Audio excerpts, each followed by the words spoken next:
Hi guys, I'm JD Dixon and I'm the best man and brother of the groom. First off, I would like to say congratulations to this lovely couple.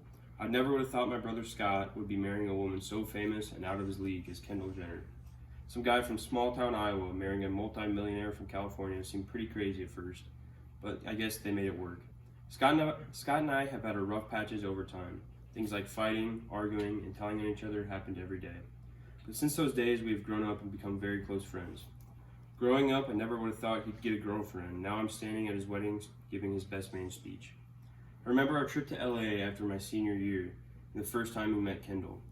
From the first time they had a conversation, I could tell there was something there. I had a couple of thoughts when I looked over and my brother was talking to Kendall Jenner.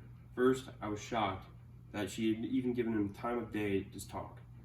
But when she gave him her phone number, I was the most surprised. The remainder of the time, all he talked about was her. Eventually, they hung out again, and the rest was history. One of my favorite stories I have with my brother is when we were on a family vacation. Scott had, for previous days, had been saying how good of a golfer he was. So my family and I went to this really great golf course, and ironically, for Scott's first shot, he wound up, swung, and threw the driver right into the water. The ball had not moved an inch. My dad likes to add that the clubs were rented and were not cheap.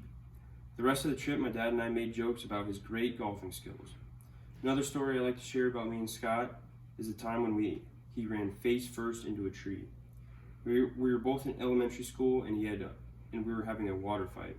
I was chasing behind him and Scott looked back to see how close I was, turned his head forward, and ran straight into a tree.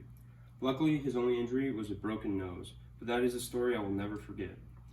Growing up with Scott was certainly not easiest, but I am thankful for it. And although you're 6'2" and I'm a whopping 5'10", you'll always be my little brother. Thank you.